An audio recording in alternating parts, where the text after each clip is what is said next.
अस्सलाम वालेकुम, मेरा नाम नील अहमद है। शेर कह रही हूँ, शेर लिख रही हूँ। आज रंजिश.com की मेहमान हूँ।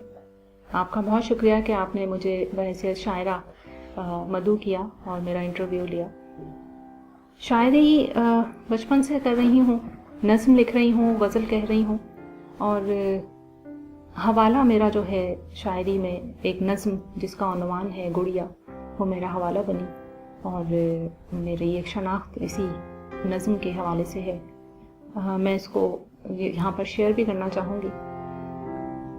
खिलौना तो नहीं हूँ मैं, ना मिट्टी का कोई बुत हूँ।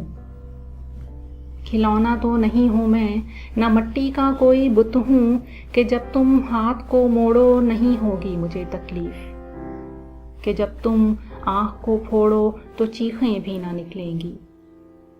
बिना सोचे बिना देखे मेरी शादी किसी गुड्डे से कर दोगे, मेरे सर में किसी भी नाम का सिंदूर भर दोगे।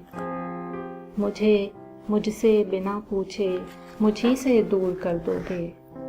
सुनो ये जान लो तुम भी, सुनो ये जान लो तुम भी, मुरव्वत छोड़ दी मैंने। जिसे गुड़िया समझते थे वो गुड़िया तोड़ दी मैंने, वो गुड़िया तोड़ दी मैंने। शायर बनता नहीं है, शायर होता है। किसी इंसान की हसासियत, माशरे में बिखरे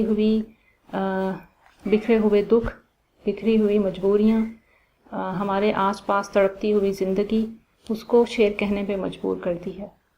वो शेर कहने लगता है, ज़माने का दुख अपने अंदर महसूस करते हुए लिखने लगता है और पढ़ने वाला कारी ये महसूस करता है कि ये उसका दुख है जो कि लफ्ज़ों में ढाल दिया गया है, और हम यही काम करते हैं।